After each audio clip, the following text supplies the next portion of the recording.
बंद है और अयोध्या में दिनों रात वहां पर निर्माण कार्य चल रहा है।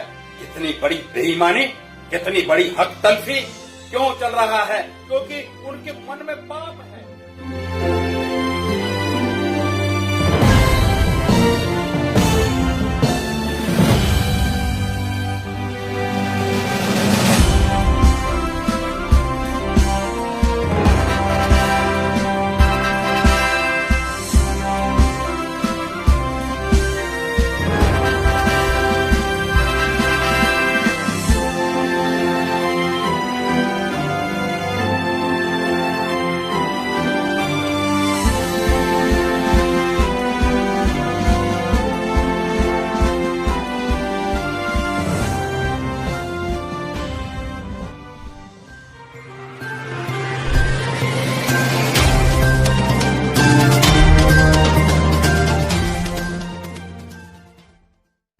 श्रोताओं को नमो बुद्धस्स। आज हम आपको अयोध्या की पवित्र नगरी, जो बौद्ध विरासत उगल रही है, अयोध्या की पवित्र नगरी जो चीख चीख कर कह रही है कि मेरा संबंध भगवान तथागत सम्यक संबुद्ध से है।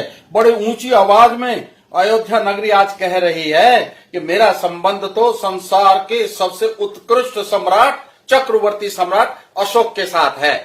आज कुछ पोस्ट हमने 21 तारीख की रात को देखी। भाई विनीत मौर्य जो साकेत अयोध्या निवासी हैं, तो रात के 2:30 बजे हमारी नींद हराम हो गई कि इस पर तुरंत प्रतिक्रिया की जानी चाहिए, नहीं तो देर हो जाएगी। तो रात के 2:30 बजे हमने उनकी जो पोस्ट थी उन पर अपनी प्रतिक्रिया दी, और वो तो संक्षिप्त में थी, मगर बहुत सारे हमारे सारे भारतवर्ष के साथियों का, यहां तक कि कश्मीर, पंजाब, महाराष्ट्र, उड़ीसा, गुजरात, यहाँ दिल्ली के हमारे बहुत सारे मित्रों ने, हमारे शुभ चिंतकों ने, मार्गदर्शकों ने हमसे कहा कि आप अयोध्या पर एक वीडियो जरूर बना दें तो बहुत अच्छा होगा। तो आज हम आपको पहले तो ये बताएंगे कि ये अयोध्या का इतिहास है क्या। वास्तविक जो नगर है वो श्रावस्ती की साकेत नगरी है।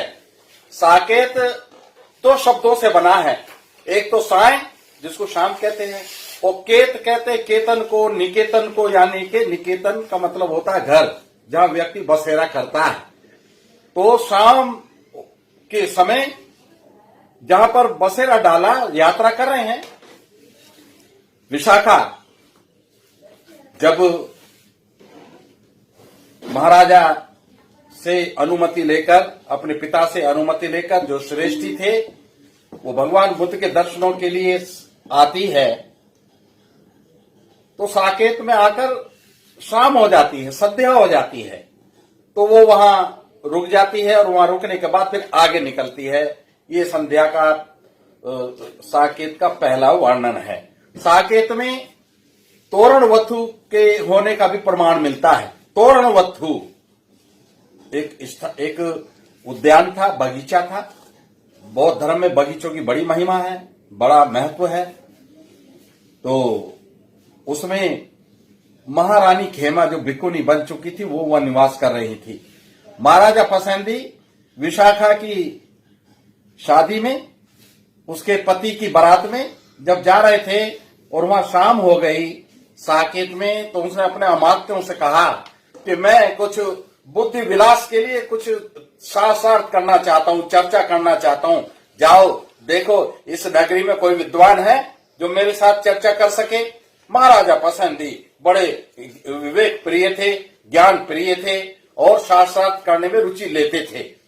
उनके अमात्य नगर में गए, परिक्रमा कर लौटे और फिर बोले कि यहाँ पर एक तोरणवथु नाम का स्थान है।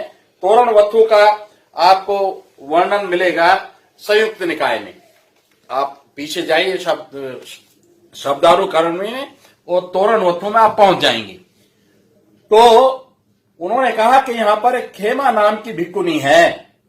अब खेमा तो महाराजा फसेंदी की रिश्तेदार थी, मगर क्योंकि उनको पता नहीं था कि वो यहाँ आकर रह रही हैं, इसलिए उन्होंने खेमा यानी कि बिंबिसार की पत्नी थी, और बाद में जब बुद्ध के प्रति समर्पित हो गई तो भिक्खुनी बन गई। तो वहां तोरणवत्थु में महाराजा पसंदी, कौशल राज पसंदी, बच्चों पसंदी को प्रसंजित कभी गलती से भी मत कहना। ये एक षड्यंत्र है, विशेष षड्यंत्र है हमारे महापुरुषों पर कब्जा करने का, इसलिए प्रोपर नाउंस को बदला जाता है और बदलने के बाद में फिर कहते हैं तो हमारे हैं। तो पसंदी को पसंदी ही रहने देना। अभी हमने पसंदी पर एक किताब भी लिखी है, मांग मातंग जाति के आदि पुरुष महाराजा पसंदी। तो इस पसंदी में हमने तोरणवत्थु में भिक्खुनी खेमा के साथ कौशलराज पसंदी का जो शास्त्रार्थ हुआ वो किस विषय में हुआ, ये जो सृष्टि का निर्माण हुआ या इसका विकास हुआ, बाबा साहब ने इस विषय पर दी बुद्धानिज्म जो उनकी अंग्रेजी पुस्तक है जिसे हम हिंदी में कहते हैं भगवान बुद्ध और उनका धम्म, इसमें भी विस्तार से चर्चा की है और निष्कर्ष ये निकाला है कि इसका निर्माण किसी ने नहीं किया। ये जो ऑटोमेटिज्म है, हर एक वस्तु का, हर एक पदार्थ का जो स्वाभाविक नैसर्गिक स्वभाव है, उसके कारण जो प्रक्रिया होती है, चाहे वो रासायनिक प्रक्रिया हो या कोई दूसरी प्रक्रिया हो, उसके परिणाम स्वरूप जो रूप परिवर्तित होता है वो इस सृष्टि के विकास में उत्तरदायी है। वो बड़ा सुंदर, बड़ा सारगर्भित, विज्ञान सम्मत ये जो अध्याय है, ये अयोध्या की पवित्र नगरी में भगवान बुद्ध के साथ, भगवान बुद्ध के शिष्यों में प्रसन्नजीत का नाम प्रमुखता से लिया जाता है, उनके साथ में चर्चा हुई है। आओ हम एक और विद्वान की चर्चा करते हैं। यहां उत्तर प्रदेश में बौद्ध धर्म का इतिहास, उत्तर प्रदेश में बौद्ध धर्म का विकास, ये पुस्तक किन्होंने लिखी है? डॉक्टर नलिनाक्ष दत्त, बहुत बड़ी एंशिएंट हिस्ट्री की प्रोफेसर थी। पाली का अच्छा अध्ययन था, बौद्ध धर्म का अच्छा अध्ययन था। हम इनके संदर्भ से बोल रहे हैं। ये बोलते हैं कि भगवान बुद्ध अयोध्या में 3 बार आए थे, 3 बार आए थे। तो ये कोई कम बात नहीं है। जहां भगवान बुद्ध 3 बार आए हैं उस नगरी को बौद्धमय होने में कोई शंका नहीं रह जाती। हम देखते हैं कि सारे ग्रंथों में, ये पाली प्रॉपर नेम में आप देखेंगे डिक्शनरी में, हमने इसमें ये ढूंढा है अयोध्या, पाली में जो नाम है अयोध्या है, इन्होंने उसको अयोध्या बना दिया। इसमें भी लिखा है the city of the Ganges to visit the Buddha this city are recorded in the canon. Canon मतलब ये जो दंपत का विशाल साहित्य है। बुद्ध को नलिनाक्षी ने भी और इस प्रोफेसर जीपी मलाल शेखर ने भी, और ये हमारे जो त्रिपिटक के सब सूत्र हैं, इसमें भी भगवान बुद्ध को गंगा नदी के किनारे अयोध्या में 3 बार आते हुए दर्शाया गया है। अब बहुत सारे विद्वान कहते हैं कि गंगा तो इसमें बहती नहीं अयोध्या में, तो वो अयोध्या कहीं और होगी। ये एक प्रथम दृष्टया यही संदेह उत्पन्न होता है, मगर थोड़ा सा परिश्रम करें तो तथ्य सब हाथ में आ जाते हैं। परिश्रम क्या करना है कि अयोध्या में मेरी भाई विनीत मौर्य जी से भी कई बार बात हुई। हमारे मित्र हैं लल्लन प्रसाद अम्बेश, अयोध्या में रहते हैं। भास्कर जी हैं, उनसे कई बार मेरी चर्चा हुई, मैं खुद भी वहां गया। तो पता ये चला कि वहां पर एक नदी है, नागपुर में जैसे नाग नदी का हाल हो गया ना, सुकड़ के छोटा सा नाला बन गया, बिल्कुल ऐसी ही एक नदी अयोध्या में, उसका नाम है तिलोदकी गंगा। तिलोदकी वो जैसा कि बताते हैं कि 2 चीजों का मिश्रण है, उसमें तेल बह के आता है कहीं से, तेल की उसमें सुगंध रहती है। तिलोदकी तेल और उदक यानी कि जल, तो वो तिलोदकी गंगा नाले के रूप में आज भी मौजूद है। मगर बुद्ध के समय में वो पूरी गंगा रही होगी, पूरे आकार में रही होगी, पूरे शक्ति के साथ बहती होगी। ऐसा हो नहीं सकता कि वहां गंगा होना और हर जगह अयोध्या भी लिखा हो, गंगा भी लिखा हो। तो आज हमारी इस शंका का भी समाधान हुआ कि भगवान बुद्ध जब वहां गए हैं अयोध्या में, तो वहां पर गंगा नदी मौजूद थी, जिसको आज हम तिलोद की गंगा के नाम से जानते हैं। एक और इतिहास बताया जाता है अयोध्या। अयोध्या कहते हैं कि बगैर युद्ध के जिस नगरी को अपने हस्तगत किया, अपने कब्जे में किया बगैर युद्ध के, वो अयोध्या। इस संसार का सबसे बड़ा झूठ, इससे बड़ा झूठ कोई हो नहीं सकता। एक नदी वहां जो बहती है, अयोध्या जिसके किनारे बसी है, उसका नाम है गंडक।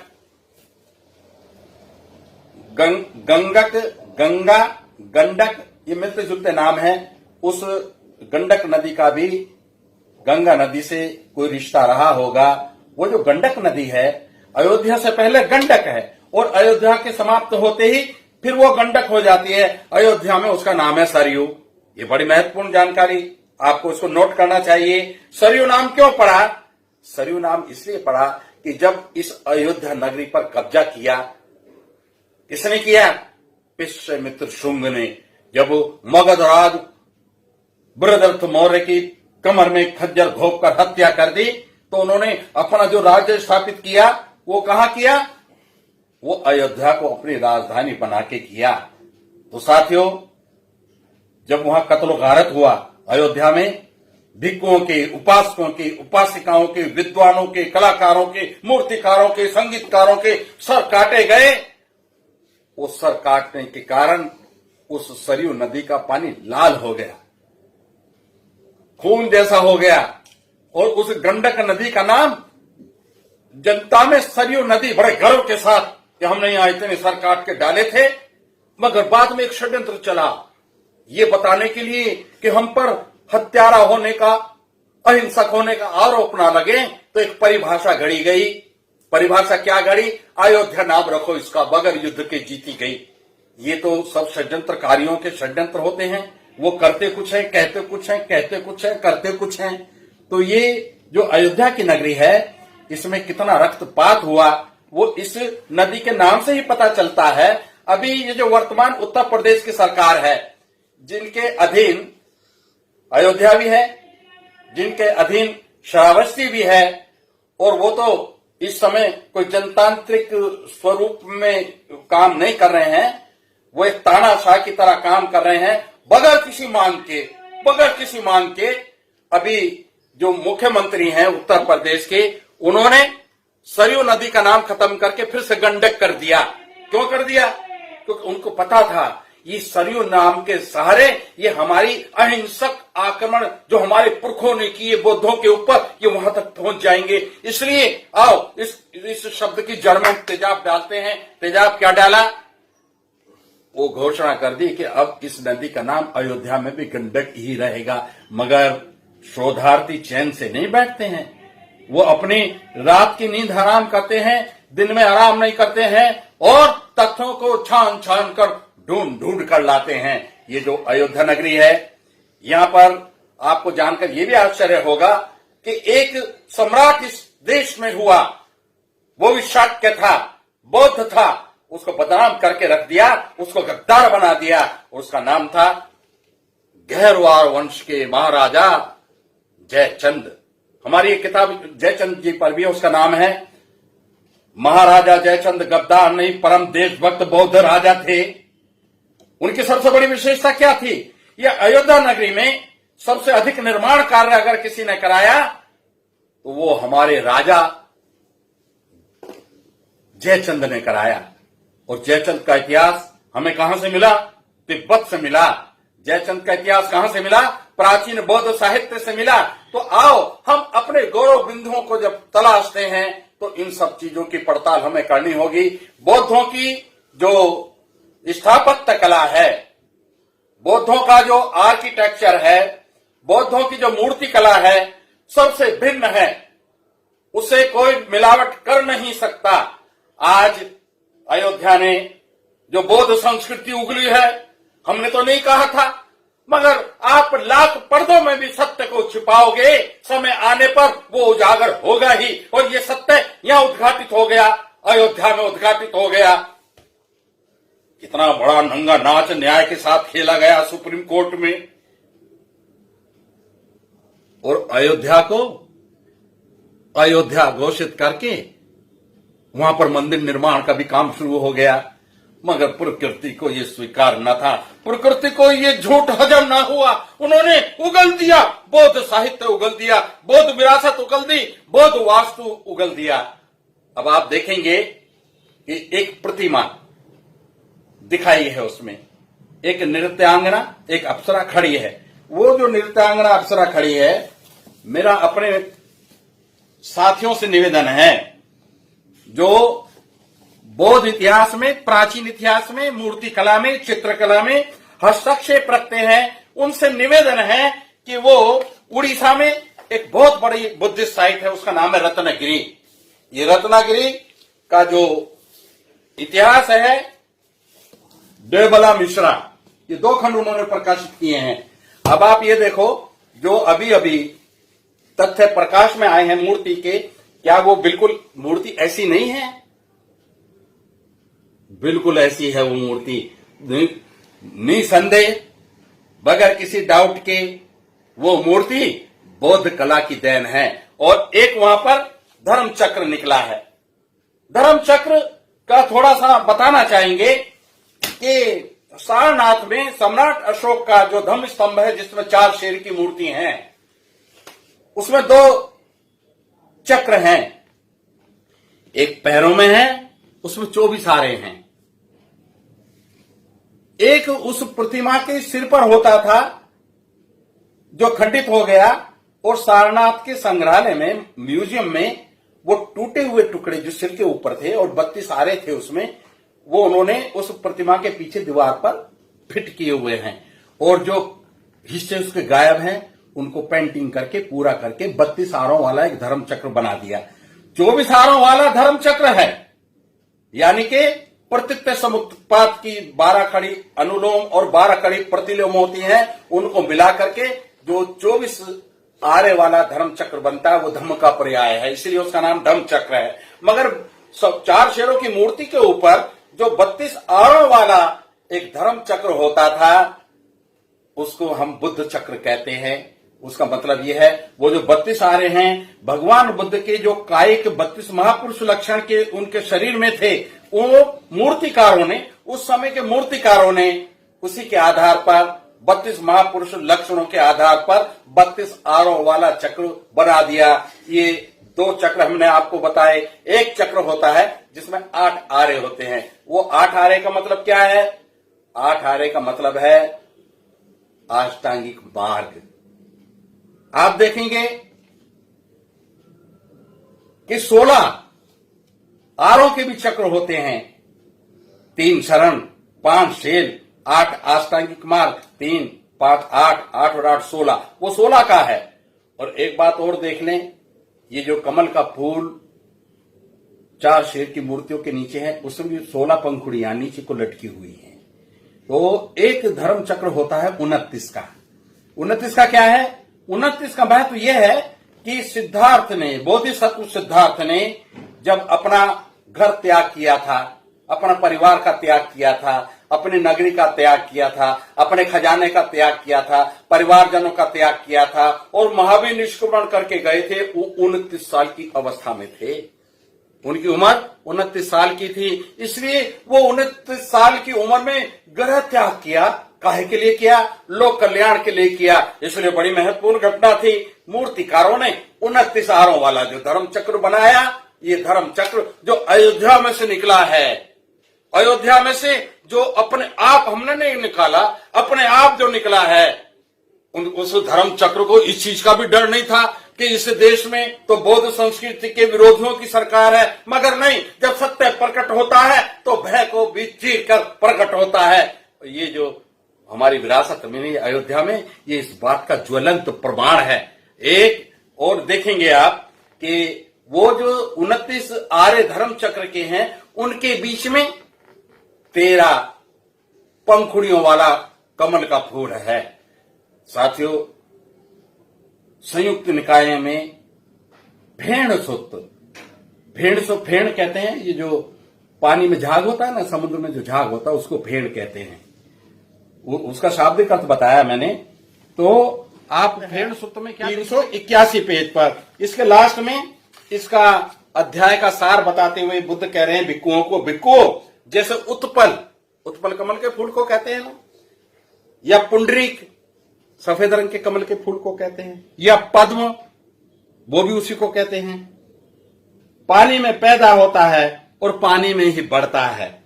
जो भी पानी से वह अलग अनुपलिप्त रहता, अनुपलिप्त मतलब बगैर पानी में लिप्त, कीचड़ में रहता मगर उसमें लिप्त नहीं रहता, उसमें संता नहीं है। पानी की बूंद भी डालोगे उस पर गोल मोती की तरह रखी रहेगी, उससे लिप्त नहीं होगी, उसमें लगेगी नहीं। भिक्खु इसी तरह बुद्ध संसार में रहकर भी संसार की जीत संसार से अनुरूप रहते हैं, संसार में रहते हुए भी संसार से अलिप्त रहते हैं। जिस प्रकार से कमल के फूल पर या कमल के पत्ते पर पानी की बूंद गिर जाए तो वो एक रूप में एक छोटे से मोती के रूप में उसमें लगी रहती है। ये भगवान बुद्ध का कमल के फूल पर जो जगह जगह प्रतिमाएं मिलती हैं, उसका कारण यही है कि चित्रकारों ने कमल के फूल को और भगवान बुद्ध को एकाकार करके, इतने बड़े फूल नहीं होते थे कि भगवान बुद्ध उस पर बैठ जाएं, या भगवान बुद्ध इतने छोटे नहीं होते थे कमल के फूल पर बैठ जाएं, मगर ये एक उपमाएं हैं जो भगवान बुद्ध की विशेषताओं को परिभाषित करने के लिए जनता के बीच में प्रचारित की गई। भगवान बुद्ध की महिमा, उनकी महानता, उनकी सर्वज्ञता को प्रकाशित करने के लिए इन उपमाओं को प्रचारित किया गया। तो ये जो उपमा है और ये जो धर्म चक्र मिला है 29 आरों वाला, उसके बीच में जो 13 पंखुड़ियों वाला कमल है, तो कमल का अर्थ हमने आपको बता दिया क्या है। अब वो 13 क्या है?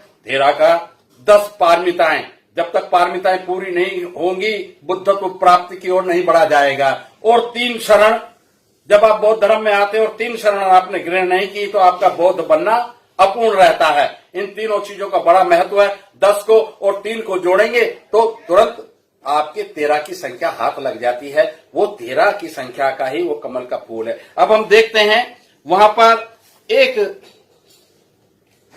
इतना बड़ा अष्टकोणीय पत्थर निकला है। अकल के दुश्मन उसको कह रहे हैं कि शिवलिंग है। शिवलिंग बगैर योनि का, जहां भी शिवलिंग होता है वहां योनि होती है, बगैर योनि का कोई लिंग बनाए हुए पत्थर के, वो भी गोला आकार छोटा है या बड़ा है। और शिवलिंग का जो आविष्कार हुआ वो इसलिए हुआ कि बौद्धों के जो चैत्य थे, मनोती स्तूप थे, उन पर आसानी से कब्जा किया जा सकता था। उनको थोड़ा सा घिसो, वो शिवलिंग जैसा बन गया, और नीचे दूसरे पत्थर की ला करके योनि लगा दो। अब जो महाकाल उज्जैन का मंदिर है ना, वहां का जो वो शिवलिंग है उसके नीचे योनि काय की है? पीतल की है। इसका मतलब मामला गड़बड़ है। और वहां होता क्या है, जो महाकाल मंदिर में दर्शन करने जाते हैं ना, उनको धक्के दे देकर बाहर भगाया जाता है। कारण क्या है कि कहीं इनको सोचने समझने की फुर्सत ना मिल जाए, ये देख ना लें कि भाई हमने क्या गड़बड़ी की है। तो ये जो वहां पर एक पत्थर निकला है अष्टकोणीय, 8 का तो मैंने बताया बड़ा महत्व है बौद्ध धर्म में, क्योंकि अष्टांगिक मार्ग, जिसको दुख मुक्ति का मार्ग भी कहते हैं, मध्यम प्रतिपदा जो कहते हैं, वो 8 कोणों का होता है। तो ये हमारा मनोती स्तूप है। और वो जो पत्थर मिले हैं वो बिल्कुल वैसे ही मिले हैं जैसे अभी अभी संकिसा में मिले हैं। संकिसा में भी अपने आप वो विरासत उफन कर बाहर आई और आ रही है।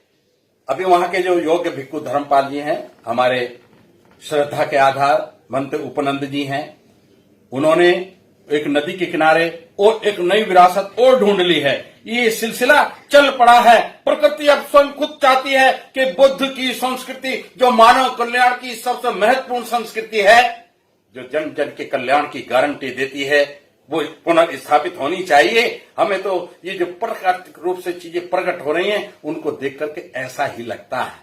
तो ये जो लंबे लंबे पत्थर मिले हैं, इनको टेक्निकल भाषा में, जो बुद्धिस्ट आर्ट है उसकी भाषा में इनको रेलिंग बोलते हैं। रेलिंग क्या होता है? जो किसी चीज की सुरक्षा के लिए चारों तरफ एक 4 दीवारी बनाई जाती है ना, जैसे सांची के स्तूप में बनी हुई है, जैसे भरूच के स्तूप में होती थी, जैसी आज भी महाबोधि महाविहार का जो मुख्य विहार है उसकी चारों तरफ कुछ दूर तक है, कुछ दूर तक नहीं है, वो एक रेलिंग बनी हुई है। वो रेलिंग में पिलर, क्योंकि पहले लकड़ी का काम होता था, मगर लकड़ी की जगह जब पत्थर का काम होने लगा तो उसकी पद्धति बनाने की वही लकड़ी जैसी रही। तो उन्होंने क्या किया, कुछ पिलर खड़ा करते थे और साइड में चूल खोद करके और दूसरे बीम फंसाते थे। ये कॉलम हो गया, ये बीम हो गए, और इनको जोड़ जोड़कर वो चार दीवारी बन जाती थी। किस लिए बन जाती थी कि महाबोधि महाविहार में भगवान तथागत सम्यक संबुद्ध की जो पवित्र प्रतिमा थी उसको कुछ पशु आकर के दूषित कर जाते थे। जब जैसे गर्मी पड़ रही है, नील गाय भागी भागी आई और वो जो गर्भगृह है महाबोधि महाविहार का, वहां अंदर बैठ करके ठंड, आज भी बड़ी ठंड रहती है। वहां की विशेषता है, आप गर्मी के मौसम में जाओगे तो आपको ठंड महसूस होगी और सर्दी के मौसम में जाओगे तो सर्दी महसूस नहीं होगी। तो वो जानवर वहां बैठते थे और जब वहां बैठते थे तो वो गंदा भी करते थे। तो सम्राट अशोक ने इस प्रकार के अनापेक्षित पशुओं की एंट्री को बैन करने के लिए चारों तरफ एक रेलिंग खड़ी कर दी, उसको हिंदी में वेदिका कहते हैं। वो चारों तरफ लगा दी और एक दरवाजा खोल दिया। वहां व्यक्ति द्वारपाल खड़े होते थे या एक दरवाजा लगा होता था, उसमें से ही लोग आते और जाते थे। तो ये जहां भी हैं, ये रेलिंग जिस तरीके के पत्थर लंबे लंबे मिले हैं उनमें वो अनकम्प्लीट हैं, वो कुछ निर्माण होने जा रहा था। उनमें चूल के निशान बने हुए हैं मगर चूल खुद ही नहीं है। मगर हाँ, पूरा नक्शा देखकर पता चलता है कि किसी बहुत बड़े महान स्तूप के बनने की तैयारी थी, कोई महाविहार बनने की तैयारी थी। ऑलरेडी वहां कई विहार थे मगर और भी बनने की तैयारी थी। तो साथियों, ये जितनी भी चीजें वहां से प्राप्त हुई हैं उनको हमें उपेक्षा नहीं करनी है। अभी एक चीज हमने वहां और देखी है, ये एक आमलक, अमरख होती है ना जिसको स्टार फ्रूट कहते हैं, खट्टा होता है, उसके चारों तरफ कंगूरे होते हैं। तो ये आमलक है। इसको कहीं कहीं लिखा है कि जो शीर्ष है, बुर्जी है विहार की, वहां लगाया जाता है। मगर अमरावती में, ये अमरावती में मिला है, सिमिलर है, उसी तरीके के कंगूरे बने हुए हैं, ये अलग तरीके का है। मगर अमरावती में हमने देखा कंगूरेदार यहां पर स्टैंड के तौर पर इस्तेमाल हुआ है। ये ठोस धरातल पर रेलिंग खड़ी की गई है और उसका बेस इस प्रकार के पत्थर से बना गया है जैसा कि यहां मिला है। अभी हम पिछले दिनों लालगंज गए थे, आजमगढ़ में लालगंज हम गए थे और लालगंज में हमने क्या देखा कि वहां भी ये पत्थर है, पड़ा है, बेगोरा पड़ा है, खुले में पड़ा है। वहां जो हमारे मित्र हैं दिवाकर बौद्ध जी, उनकी मदद से हम वहां तक पहुंचे और उसका हमने फिल्मांकन किया, उसकी वीडियो भी बनाई। तो ये जो सब चीजें मिल रही हैं, ये they are duly supported by the Buddhist literature. Buddhist art prevailed in other sites. तो आज हमने जो कुछ भी जाना वो ऐसे ही नहीं जाना, जो वहां पर एक और देखेंगे, ये जो चक्र मिला है 29 और 13 का, इस तरीके का बहुत सारा काम अजंता की गुफाओं में। मैं कितनी किताबें आपको दिखाऊं। एक ये किताब है द आर्ट ऑफ इंडिया, जो कभी आर्कियोलॉजी के डायरेक्टर जनरल होते थे, उनकी ये लिखी हुई किताब है, जिसमें उस तरीके के चित्र भरे पड़े हैं, जिसमें क्या कहते हैं, ornamentally very rich round designs, gold design. उनमें कमल के फूल बने हैं, कई कमल के फूल नहीं बने हैं, तो कोई दंपति बनी है, बुद्ध का सिर बना है, या किसी द्वारपाल का सिर बना है, या नृत्यांगनाएं बनी हैं। तो ये सारी की सारी चीजें सिद्ध करती हैं कि अयोध्या बौद्धों की है, 100% बौद्धों की है। और अगर ये बौद्धों की ना होती तो इसको षड्यंत्र पूर्ण तरीके से हथियाने का काम ना होता। सारा देश लॉकडाउन में अपने घरों में बंद है और अयोध्या में दिनों रात वहां पर निर्माण कार्य चल रहा है। कितनी बड़ी बेईमानी, कितनी बड़ी हक तलफी क्यों चल रहा है? क्योंकि उनके मन में पाप है, उनके मन में चोरी करने का अपराध बोध है, इसलिए वो चोरी चोरी ये सारे काम कर रहे हैं। करो तुम चोरी चोरी काम। ये पृथ्वी, जब कहते हैं ना इस देश की धरती सोना उगले उगले हीरे मोती, उगलती है ना हीरे मोती। बौद्धों की विरासत जमीन ने अपने आप उगली है। जिनको ये कमजोर समझते हैं, जिन लोगों को, जिन बौद्धों को कमजोर समझते हैं, आज पृथ्वी भी उनके समर्थन में सामने आकर खड़ी हो गई है। और जो विरासत ये दबा रहे थे वो अपने आप प्रकट हो गई है। कुछ दिन पहले एक हिंदुस्तान टाइम्स के अंग्रेजी में आया था कि निर्माण कार्य के दौरान एक टीला बीच में आ रहा है। वो एक खबर आई थी। हमें ऐसा लगता है उस टीले को ही इन्होंने खोद दिया और ये सारी बौद्ध विरासत सामने आ गई। जब अटल बिहारी वाजपेयी जी का जमाना था और उस समय कुछ निर्माण कार्य उनका चल रहा था, तो एक चबूतरा बीच में आ गया। ये अखबारों की बता रहा हूं, अखबारों में बता रहा हूं का मतलब समझ लेना। अखबारों में जो आता है वो बहुत ज्यादा छन कर आता है। अयोध्या की भी जो ये प्रतिमाएं आई हैं बहुत कम करके दिखाई होंगी, सारी की सारी दिखाते तो सारी पोल खुल जाती। तो साथियों, उस वक्त क्या हुआ, आडवाणी और अटल जी का जमाना था। उन्होंने कहा इसको छेड़ना मत, इसको ऐसे ही पाट दो, और वो पाट दी गई। हमारा आज ये कहना है 2020 में हम बात कर रहे हैं, उस स्थान को चिन्हित करो और उसको दोबारा उसका उत्खनन करो और उसके नीचे क्या दबा पड़ा है दुनिया को देखने दो। आज इस देश के शासकों पर हमारा भरोसा नहीं है। हम चोरों के हाथों मोर नहीं मरवाना चाहते, इसलिए हमने निवेदन किया था अपनी पोस्ट में 21 तारीख की रात को, यानी कि 22 तारीख की सुबह 2:30 बजे। वो क्या निवेदन किया था कि निष्पक्ष खुदाई होनी चाहिए, निष्पक्ष पुरातात्विक उत्खनन होना चाहिए, मगर भारत के सरकार के माध्यम से नहीं, यूनेस्को के माध्यम से होना चाहिए। हमारी अटल मान्यता है कि जिस दिन यूनेस्को यहां आकर फावड़ा मारेगी उस दिन दूध का दूध और पानी का पानी हो जाएगा। बुद्ध, साक्षात बुद्ध और साक्षात सम्राट अशोक प्रकट हो जाएंगे। आज वहां पर हम देखकर आए हैं, एक जगह सम्राट अशोक का बहुत बड़ा स्तंभ एक कब्र में दबा हुआ है। उसे 20 फुटी कब्र कहते हैं। इतना बड़ा तो आदमी होता नहीं। वो जो सम्राट अशोक का वहां स्तंभ था, जिसका चीनी यात्रियों ने वर्णन किया था, उसको दबा करके उसको एक कब्र का रूप दे दिया गया है। साथियों, ये जो बाबरी मस्जिद तोड़ी गई थी उसको भी समझ लो, वो इसलिए नहीं तोड़ी गई थी, वो मस्जिद थी, तोड़ी वो इसलिए गई थी कि वहां पर उसके बुद्ध विहार होने के स्पष्ट प्रमाण थे। किसी भी दुनिया की किसी भी मस्जिद का नाम किसी व्यक्ति के नाम पर नहीं होता। तो ये जो बाबरी मस्जिद इसका नाम था वो इसलिए नहीं था कि वो बाबर ने बनाई थी। ये तो एक कहानी इन्होंने बनाई है ताकि हिंदू मुसलमान का झगड़ा हो और मुसलमानों को पीट पीट करके जो कुछ लोग खुश होते हैं उनके पीटने से उनका ध्रुवीकरण कर सके, उनके वोटों को ठग सके। वो एक अलग नीति है।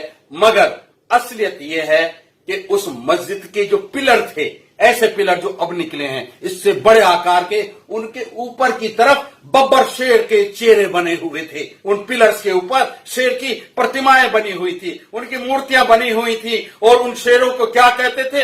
बब्बर शेर। और बब्बर शेर की मस्जिद तो नहीं कह सकते थे, इसलिए शॉर्टकट बोल दिया बाबरी मस्जिद। तो वो जो मस्जिद का ध्वंस किया गया, मस्जिद गिराई गई, मस्जिद तोड़ी गई, एक उन्माद पैदा करके। ऐसा ही उन्माद एक 1935 में भी बनारस में पैदा किया गया था। हिंदू मुस्लिम दंगे हुए थे और वो दंगे किस लिए हुए थे? वो सम्राट अशोक का जो स्तंभ बनारस में था, सारनाथ वाला अलग है, बनारस में था, उसको तहस नहस कर दिया गया, गायब कर दिया गया। तो साथियों, हम लोग षड्यंत्रों के देश में रह रहे हैं, मगर जब हम अपने शासन को बर्बाद होने के बाद भी दोबारा खड़े हो गए हैं तो अब हम पीछे मुड़कर देखेंगे नहीं। हमारे प्रगति पथ पर अब हम बढ़ते जाएंगे और जब तक बढ़ते रहेंगे, जब तक इस देश को बाबा साहेब डॉक्टर अम्बेडकर के आदेश के अनुसार दोबारा बुद्धमय ना कर दें। अब हमें स्वयं अपने पराक्रम दिखाने का समय आ गया है। अब हमें अपनी कसौटियां तय करने का समय आ गया है। समय हमारे अनुकूल है, दुनिया हमारे अनुकूल है और ये पृथ्वी हमारे अनुकूल है। आज ये बुद्ध के बारे में सबसे बड़ी विशेषता है कि जमीन में कहीं भी कुदाला मारो, वहीं से बुद्ध मुस्कुराते हुए बुद्ध निकलते हैं। तो ये इस बात का प्रमाण है, ये भारत भूमि वास्तव में ही बुद्ध भूमि है। ये भारत भूमि वास्तव में ही अशोक भूमि है। ये बौद्ध खाती है। ये बौद्ध विरासत है, ये बौद्ध संपदा है। आओ हम इसको दोबारा से पुनः स्थापित करने में अपने पराक्रम का परिचय दें। इन्हीं विचारों से अगर मैं कुछ ज्यादा बोल गया हूं तो क्षमा प्रार्थी हूं, और कोई बात आपको भा गई हो, अच्छी लग गई हो तो उसका प्रचार करना। इन्हीं शब्दों के साथ मेरा आप सबको नमो बुद्धस, जय सम्राट अशोक, जय भीम।